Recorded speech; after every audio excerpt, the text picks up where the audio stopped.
family. Welcome back to JFK Today, your direct link to all things politics, comedy, and culture. I am your host, Janaya Future Khan, champ yapper and frequent nuisance in the activist and comedy worlds. Let's get dialed in. Just before we jump, JFK Today is a self-funded, self-produced show. We're on Patreon at Janaya FK.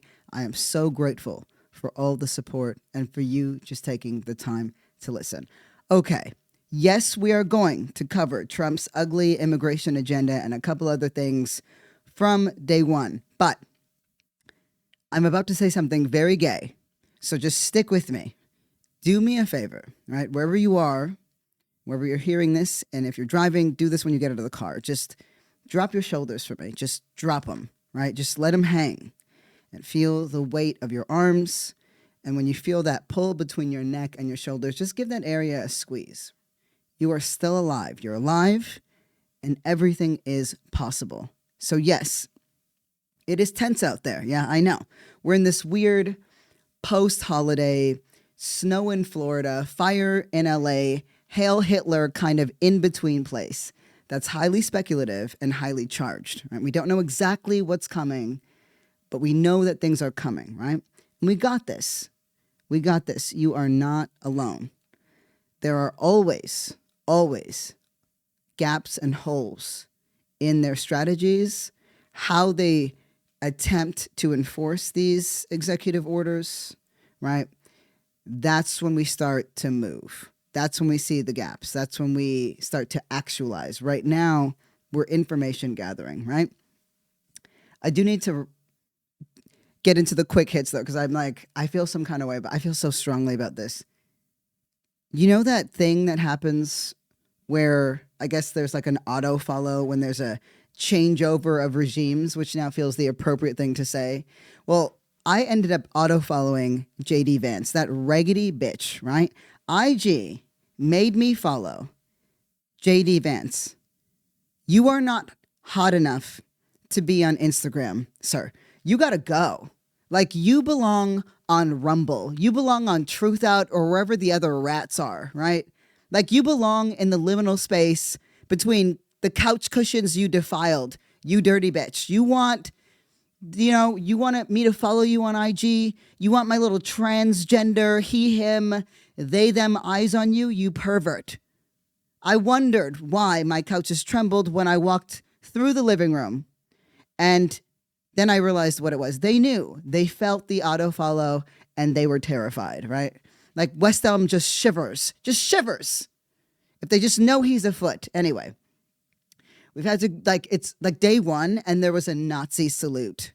That's where we're at. It was day one and I can't even right now. Remember we talked about that ridiculous neurodivergence discourse? Well, it's not just us. It's on the other side too. And again, not ridiculous as in neurodivergency doesn't exist, but neurodivergency as a means to explain shitty behaviors, not so much. The thing, and my favorite part was how there was this huge rush to say that Elon Musk hit the Sig Heil several times because he's autistic and does not know how to communicate well. And I'm like, okay, the discourse, we've jumped the shark on that one. Like, their argument is like autism is to Nazism what like Tourette's is to tit fucker. Like, no, I don't accept. I don't accept. And then what else did he do? What else did he do before we get to the immigration thing? Well, I mentioned that he was going to roll back all these protections on DEI, but I was like, let me look further into this. So one of his executive orders, right, is a federal DEI, so the diversity, equity, inclusion efforts to shut down by Wednesday night. So he wants them shut down by Wednesday night. That means that staff members overseeing anything diversity, equity, inclusion, and all those efforts are going to be placed on paid administrative leave by 5 p.m. Wednesday. So that's great. More jobs gone. Nice job, loser. But here's the thing, right? I just really thought about it. It's like, when did this get put into effect? Right. So in the new executive order, Trump revoked the federal contractor non-discrimination executive order. That's EO 11246, and that was signed by Lyndon B. Johnson in 1965 and has protected employees of businesses seeking federal contracts from discrimination ever since. So the ramifications, right, has yet to be seen. I'm certain that there are some businesses out there that are immediately impacted by this.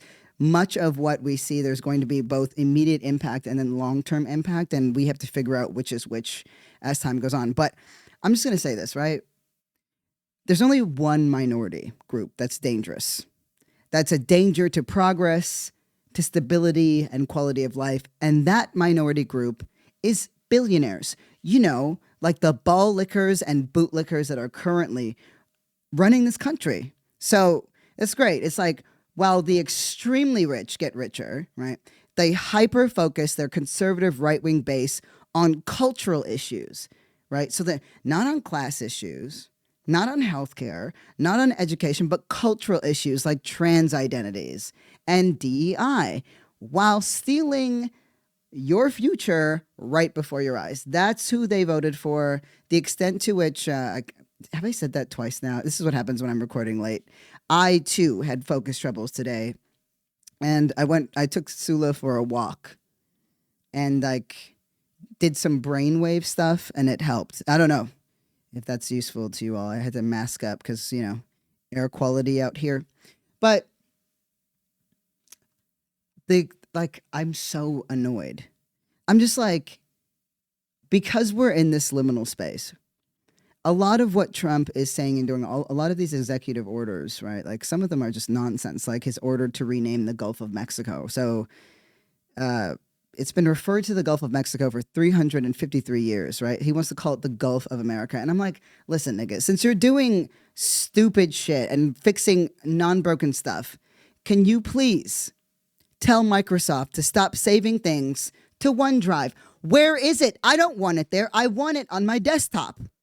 Put it on my desktop. I don't know where OneDrive is. You are not the cloud. Get it together.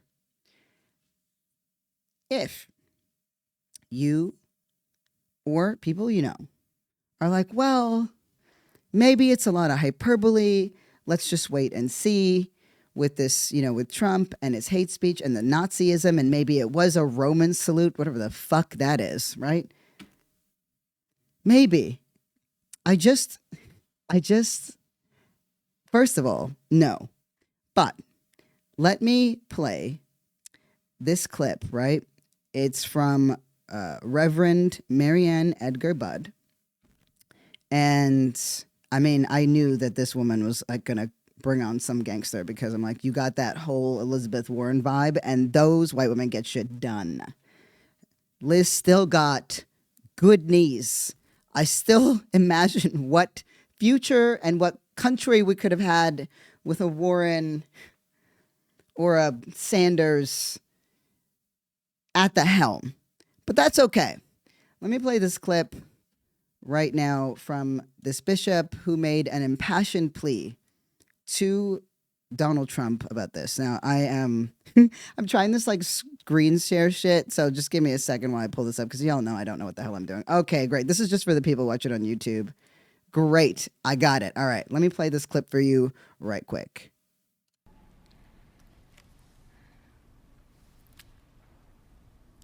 Let me make one final plea, Mr. President. Millions have put their trust in you. And as you told the nation yesterday, you have felt the providential hand. I'm sorry, I just need to pause, because for those of you who don't have the visual, the way that Donald Trump is sitting in his chair, he looks like a half-melted ice cream cone while he's listening to this bishop speak. I can't. Of a loving God. In the name of our God, I ask you to have mercy upon the people in our country who are scared now. There are gay, lesbian, and transgender children in Democratic, Republican, and Independent. I'm just going to pause right there, because I watched J.D. Vance, like in that moment, the way he turned his head to the side like he was trying to catch Yusha's eyes, or you know? And I'm like, these people are just vile. Like, like, they make me think of Erasmus, but like, I'll get into that in a second. Families, some who fear for their lives.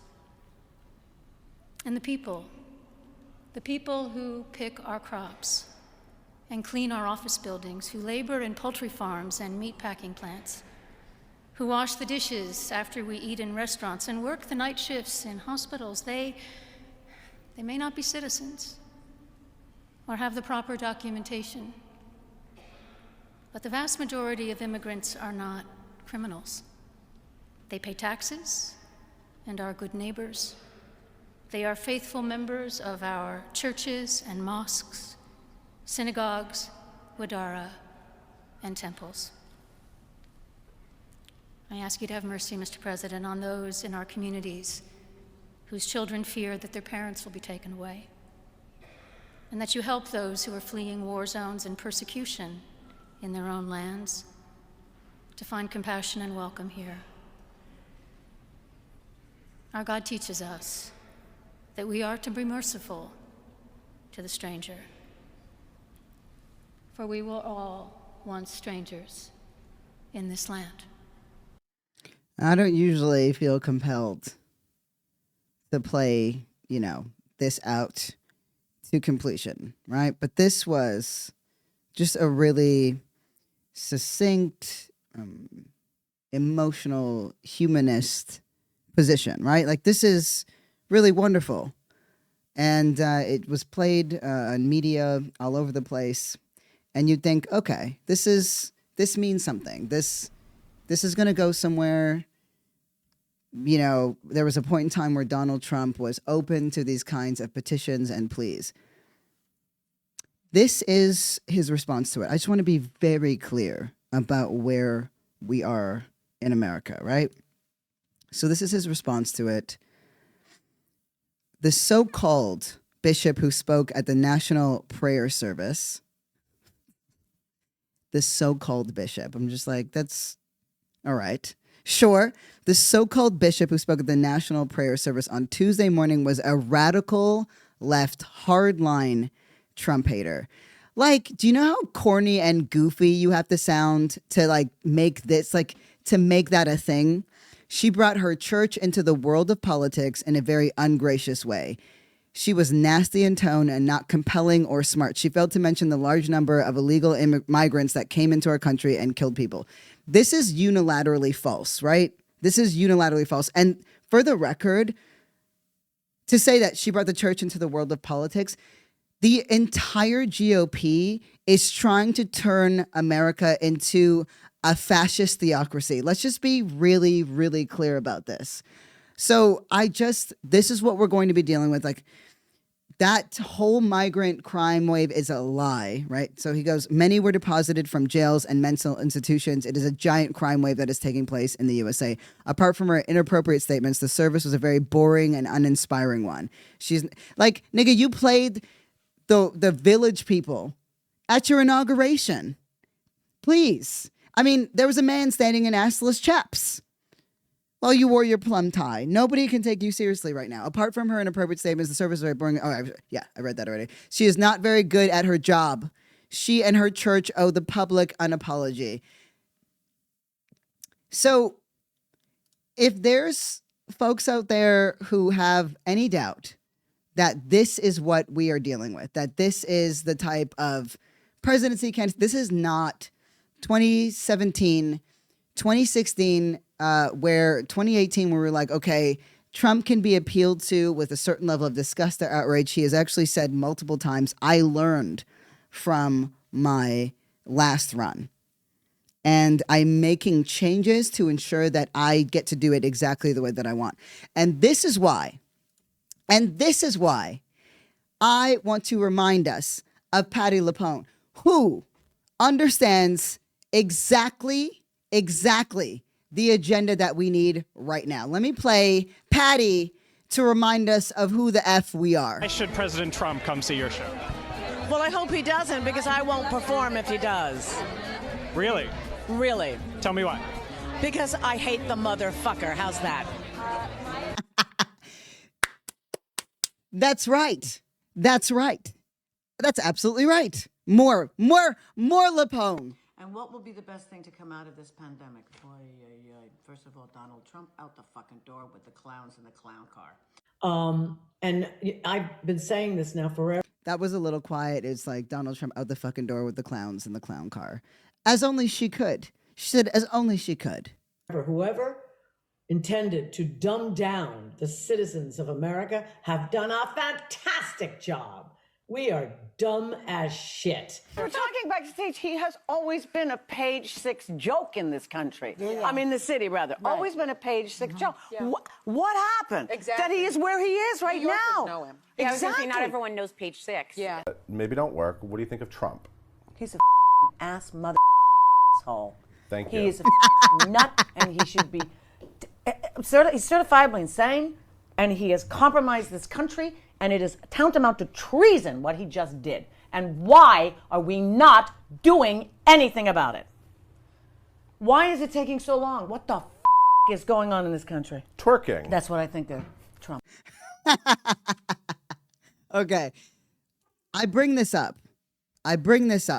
to remind us that there are so many more people that understand exactly what is happening and exactly what needs to be done about it. This is like, you know, my nigga Erasmus from like 1509, right?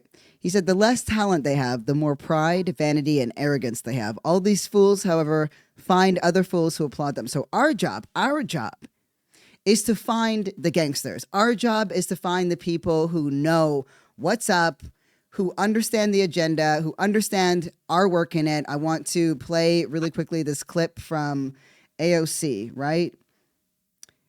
All of this is meant to shore up our understanding that the thing that you're feeling, the reason why we feel a little bit tight, right? A little bit angsty, a little bit angry, a little bit confused is because we are having a reaction.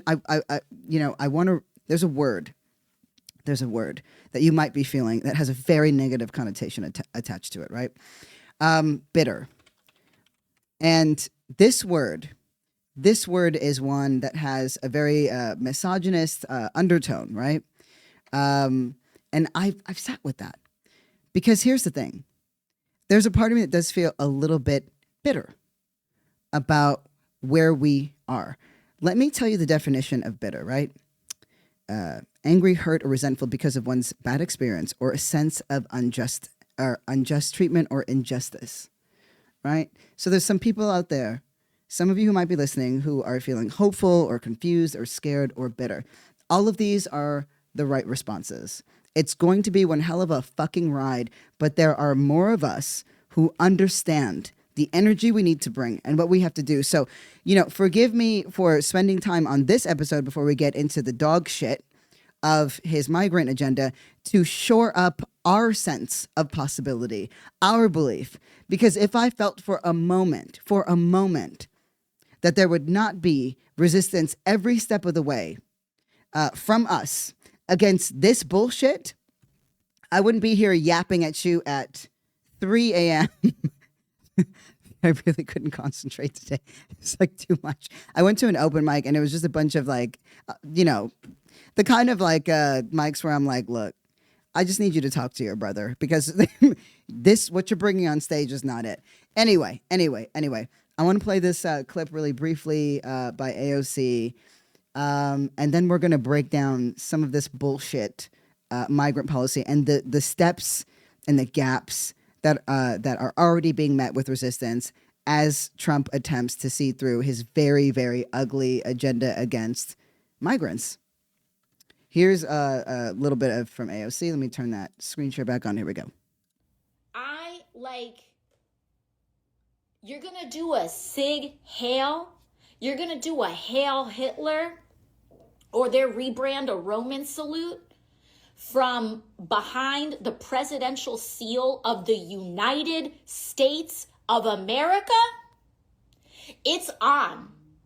It's on. It's on. I'm sorry I yelled. It's on. It's on. Keep going. And what is so important for us to understand is that as long as we don't give up, it's not over. It's not over. It is not over. Libs of TikTok started crying because I said over the weekend that Donald Trump is a rapist. I will literally, like, I cannot wait.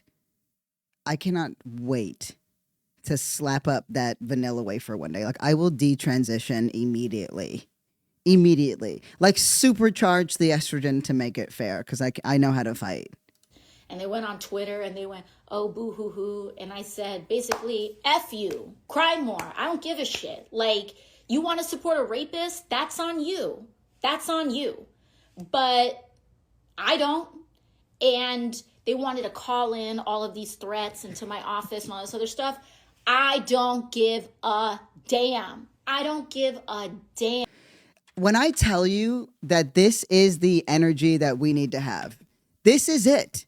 This is the energy that we need to have. And it's okay for having moments of sadness. I'm with you. I'm here for it. But this, like, whatever weak, little uncertain, like whatever version of that lives inside of myself, I ate him. I got hungry and I ate him. I'm hungry for justice, right? This is the kind of energy we have. Like, we're in this frog in the hot water, type of adjustment to fascism. And I completely reject it. And I know that you do too. This is not it. This is not it. And we've got this whole thing where Trump has been sort of brought on by the entire manosphere. He's been totally fucking rebranded. But we know what's real and we know what's up and we know what's right. So with that, and she had this whole thing about how, Americans like hate Nazis and, how historically and how we hate, I don't think she said like racist. Oh, the Confederate stuff. And I was like, that's a little, that one's a little touch and go. But historically, yeah.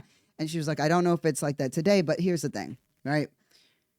There's going to be cracks. Like, you remember how you didn't see that little snake oil weasel Ramaswamy at the inauguration? That's because him and Musk already had a fallout. They are so fragile. They are so fragile. There's going to be gaps and there's going to be cracks, and we are going to find them and we're going to exploit them. And my God, we're going to have fun doing it. We're going to have fun doing it. So now let me get into his most vicious attack, and the one that is probably the most organized, but will also be met with the most resistance. Okay. So Trump's executive order against migrants, specifically called Protecting the Meaning and Value of American Citizenship, right? It purports to deny citizenship to two classes of Americans. And I want to be clear about something, right? This is an objectively, patently unconstitutional executive order that he issued out on Monday that intends to abolish birthright citizenship to children of millions of immigrants in the U.S., right? So this directive not only applies, because remember, he talks about the illegals and the crime. His directive not only applies to the children of undocumented people, but also to children of like a massive swath of immigrants who are lawfully here in the United States. So that includes visa holders who've lived here for years. If you're like, who is a good person that I can like lock in on that? That would include somebody like former Vice President Kamala Harris. So this is going to impact a slew of people. The first one would really hone in and target children born to undocumented mothers whose fathers were not themselves citizens or lawful permanent residents at the time of birth, right? The second is children whose fathers have similar immigration status and whose mothers were lawfully but temporarily present in the United States at the time of birth. So what's important to note here, right? That resistance that I was talking about, that's here, that's happening. These are not just wild things that they're putting out in the universe where nobody's fighting back, right? Almost immediately after this executive order was released, pro-immigration advocates started naming prominent Americans who might not be citizens if that order was in effect when they were born. I mentioned Kamala Harris.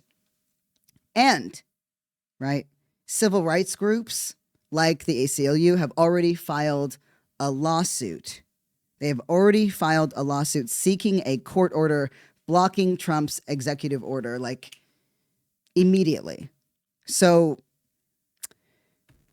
like currently, the order does not apply. So this is the executive order. It does not apply to current U.S. citizens and is not retroactive. It only attempts to deprive, quote, persons who are born within the United States after 30 days from the date of this order.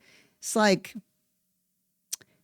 look, and we know, and like here's the thing: there is a very, very strong. Because I'm with you. My immediate take is, what about the Supreme Court? He's got the Supreme Court in his pocket, right? So here's the thing. Yes, he has a supermajority on the Supreme Court. It's 6-3 Republican supermajority. And we know, unsurprisingly, right, that they recently ruled that the president is allowed to use the powers of his office to commit crimes. The thing that's going to get very tense here is that this is objectively unconstitutional. It completely trashes the 14th Amendment, and undoes, like it would just undo like 125 years of precedent. So it's bound by that. Now, do I feel secure in that? No, I don't, because we all know where this Supreme Court lies. But there's good reason. There's very good reason to be skeptical that the court might be forced to rein in some of those illegal policies. And birthright citizenship is unique, right? It's a fundamental, but it's like unique. This is the area that I'm focusing in on, RE, the Constitution and the 14th Amendment. Birthright citizenship is unique. It is a fundamental right at the heart of what is America's constitutional order. It's rooted in plain text and original meaning of the 14th Amendment. So that means it's not subject to interpretation, as we've seen the Supreme Court do. Alito, you smooth brain bitch. Okay. Nobody is beating out Clarence Thomas, that fucking human skin tag. Anyway, right? So, and this has been, and it's a precedent that's enshrined. It's plain text is enshrined in well over a century, right, of precedent and practice, 125 years. So the Supreme Court, there's a very high chance that it'll shoot down Trump's attempt to rescind this guarantee, but we'll be watching. I personally hate relying on it, right? But I went into all the language and I was like, okay, so the 14th Amendment provides, quote, that all persons born or naturalized in the United States and subject to the jurisdiction thereof are citizens of the United States, of the state wherein they reside, right? So all persons, and this means all persons. This is the one time where all lives matter applies. I will allow it. This one time, in this one instance, I will not fight it. Okay?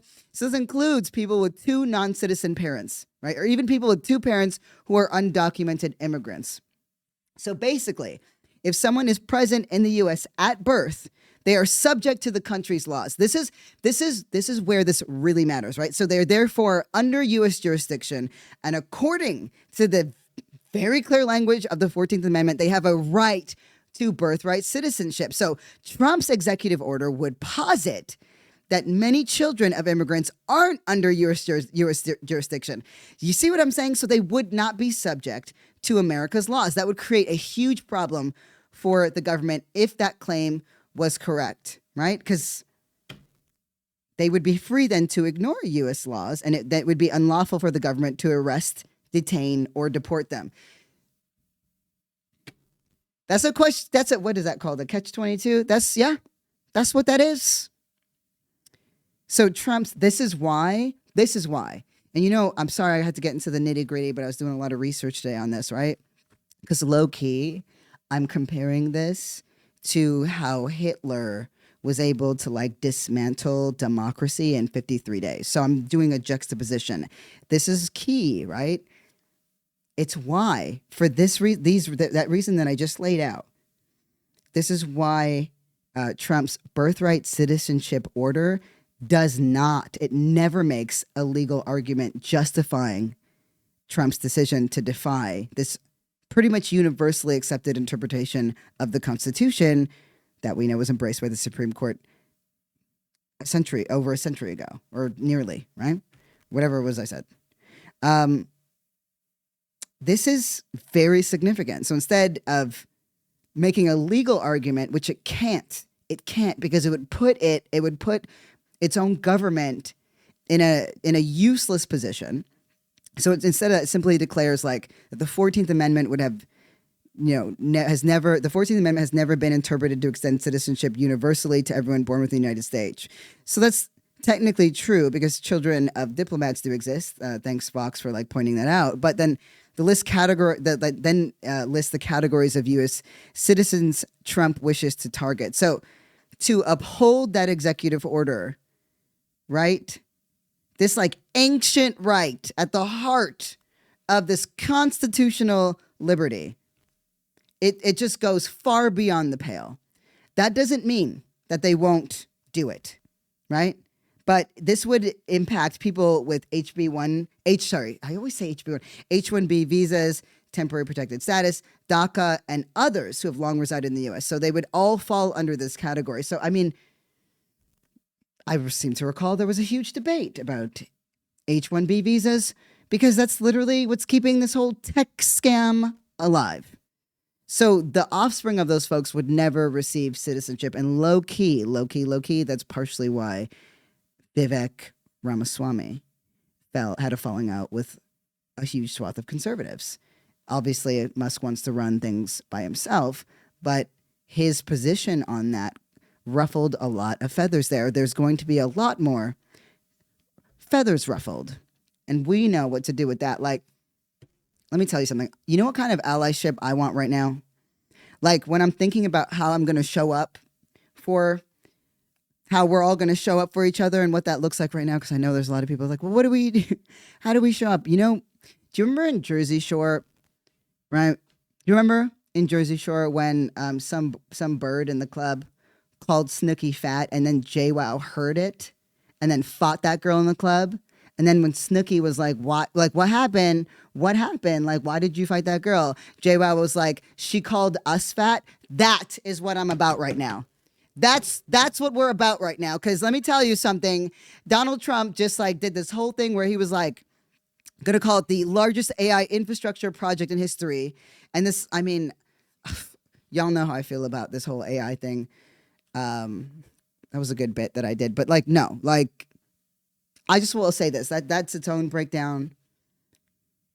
It's like this $500 billion joint venture between OpenAI, Oracle, and SoftBank that aims to build, quote, a network of data centers across the U.S. We are already plagued by misinformation, disinformation, altered algorithms that favor right-wing content, et cetera, et cetera. So human connection is going to be more important now than ever before. We're at a pivotal point where the levels of that, misinformation, disinformation, narrative forming shit, the algo bubbles, they're about to reach a level of sophistication we've never seen. So we are going to rise to that. I'm telling you, like, this is it. Like, this is it. This is our time, not their time. No. It's our time. It's our time. This is their last big hurrah, and fuck them. Anyway, I know I get you really yappy at this time, so why don't we hit the VMs for that question of the day? What do we got? Hey Janaya, it's Brienne calling from Oshawa, Ontario. I've noticed something here recently which seems to be two groups of people that are essentially experiencing the same thing, which is decreased quality of life, affordability crises in terms of housing, groceries, gas, lack of access to doctors, healthcare, employment. But one of the groups is blaming it on late-stage capitalism, and then the other group is blaming it on communism. But when they're both experiencing the same thing, how you go about bridging that gap of ideology. I really hope that you're doing well. I hope that you're safe, and I hope that you're able to answer this when you're safe to do so. Thank you. Take care. This is a really great prompt, Brienne. Thank you so much. And a great question, and actually just lines up so well with, I think, the episode and where we're headed. That's me checking the clock. I'm like, how much more time can I yap? I'll say this, like, the way, so I have found, right, like we tend to focus on the 75%, right? The 75% of, do you see me as this type of person? Do you understand this? Do you understand that? Do we align here? And it's like, no, I'm locked into the 25%. So I found that one of the best ways around unifying across different ideological beliefs is like through things like actionable legislation or policy or campaign that people can get behind, that singularly speaks directly to an issue that is universally, so like you mentioned so many issue areas, but housing, for example, is a great one. And I'll have to reference, I can't remember exactly which Democrat it was who won in a red state. But it's in a former episode. It's searchable. I'm going to make a note so that I remember to bring this up. But she won in a red state because, and she's a Democrat because she fought for dairy farms and was able to just clearly say, this puts money in your pocket and what they do doesn't. And it was just matter of fact. It wasn't like, I need you to understand me. I kind of feel this way about, because we know that clearly the understanding of communism is so ass backwards and like words don't mean anything anymore. But I find that there's just this obsession with the 75%. For those new listeners, we have a lot of catching up to do, which is totally fine. We've got time. I'm going to be with y'all every step of the way. But I have a very nuanced take on trans rights and trans protections and how it actually doesn't lend to larger protections across the board. So there was an executive order signed that was like, we're removing, there's only two genders, right? Male and female. And this is a moment where there's going to be massive, like, we got to put resources towards this. We got to do this, that, and the other. And I'm like, no, actually, we don't. That was, despite the executive order being signed, right? The population of people that are actually going to be impacted by this is very minimal. Directly, very, very minimal. This has already been the sort of set standard. Trans people would stand, we would have a better chance at securing protections if we actually fought for healthcare, a robust healthcare, accessible plan. If we fought for women's rights, for example, like we lost trans rights, we lost abortion rights, right? So one can fold in women's rights and abortion rights, reproductive justice can fold in trans rights, but it doesn't actually work the other way around. This is a moment where it's like we have to say, what's actually more important here? Being the person seen and understood, or the most oppressed person, or actually getting our collective needs met. This, of course, we know that it's trans folks, particularly trans women in the South, who are the most impacted by these harsh policies. But that was true before, and it will be true after. So if we want to send resources somewhere, that's where we ought to be sending it. They're the ones, right? So I was seeing this, and I just saw, it was a lot of they thems just being like, I gotta, and I'm like, I totally understand the emotional aspects, but this, anyway. The point is we actually have to start figuring out what some of those non-negotiables are and what are we actually fighting for. If we want people to buy in to the things that matter, housing, healthcare, and education, these are the three big umbrellas that I think that we should be looking at, forming campaigns around, forming policies around, forming legislation around, because that transcends. And I'm grateful that I've had enough experience as an organizer. Like I remember when I went, I was in Colombia, and there was a worker strike in Buenaventura. So that is Buenaventura. Brazil. I'm sorry, Colombia has a pretty sizable population of Black folks, but they're almost exclusively in Buenaventura, and they work the port. That port subsidizes the rest of the entire country, but there's a massive unemployment rate. They take folks for granted. I mean, they just completely tried to they don't care about the health of those folks at all. Black folks there, there's just back to back 18-wheelers on this one road that just cuts right through a village, right? And I got to be so succinct because now I'm like going over time. But we're out there, right? And I'm learning from all these folks. And what I found was because there was only the road coming in, cut through all this forest or whatever, it also cut through indigenous owned land, right? Now, back at the time in the United States, there was this like debate, right? Who owns the land, right? And there was a lot of tensions between Black and indigenous communities here on some level, because a lot of Black people, Black men in particular, care about Black capital, and they believe that, land ownership and property ownership is a way to protect Black folks and raise Black capital so that we are less vulnerable to racism and bigotry. Obviously, there's a lot of things that could be said about that, but for a lot of indigenous people and white folks were very critical of that because they're just like, indigenous people. I'm like, okay, well then you also, bitch, you give up your shit. So, but it's true. We need to care about indigenous sovereignty, but we were like, that debate was really happening at a very high level at that time, at the time that I was out there. So when I met with this Black community first and this indigenous community in Colombia second, and then altogether, I raised this issue to them. And they basically were like, we don't understand. Like, because before the trucks, those 18-wheelers got to the port, they had and cut through that Black village, those Black villages, they cut through and were polluting indigenous territory to get through it. So like we all have this responsibility to protect this land. And so we have to work together. And they were confused that we were sitting here having these rhetorical debates. And that was a very eye-opening moment for me, right?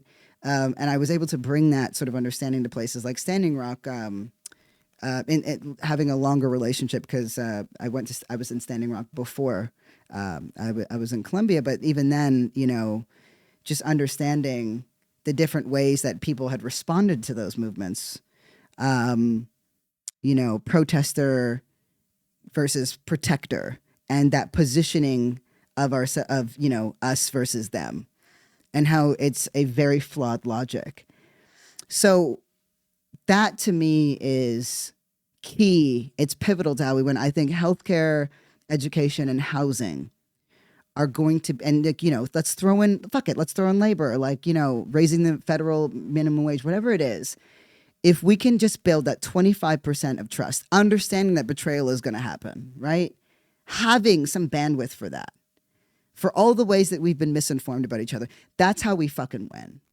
That's what we do. And we build trust with these really very, very specific campaigns that aren't really about people's personal feelings. Like we've all been to a social justice space, right? People come into them and I my heart goes up because I understand this feeling where maybe you've been mistreated or not seen for so much of your life, and you go to this social justice space and you expect it to be this, wonderful transformative thing that's supposed to get your emotional needs met. And that's not actually what our spaces are for. We can make those spaces, but it's for action. It's for an agenda. And I've watched time and time again as our agendas get absolutely railroaded or derailed completely because somebody got upset or somebody's feelings were hurt or somebody used the wrong pronoun to just say. And our work has to be bigger than that. Our work has to be bigger than that, understanding what it is that we're fighting for. So anyway, I've yapped. This is the longest I was supposed to yap. This is what happens when I'm allowed to stay up late at night. Let me get this music. But, write. Just everyone out there, just write. Go for walks. Listen to music.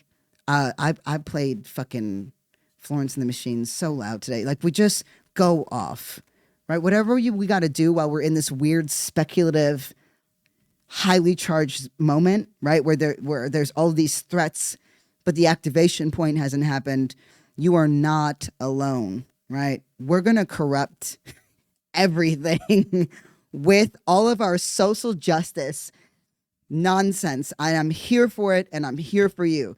So with that, let me hit that outro music. I just want to say thank you so much for listening to JFK Today. It means the world to me. This show really is a labor of love. We got new episodes dropping every day of the week, although I will have some updates on that tomorrow. Anyway, just remember we're on Patreon, so if you love the show, please support it as best you can. I want to hear from you. Drop your voice note questions to jfktodayShow@gmail.com. Shout out to KR and the JFK team, and shout out to you, the listeners that make it all possible. Love you. Peace.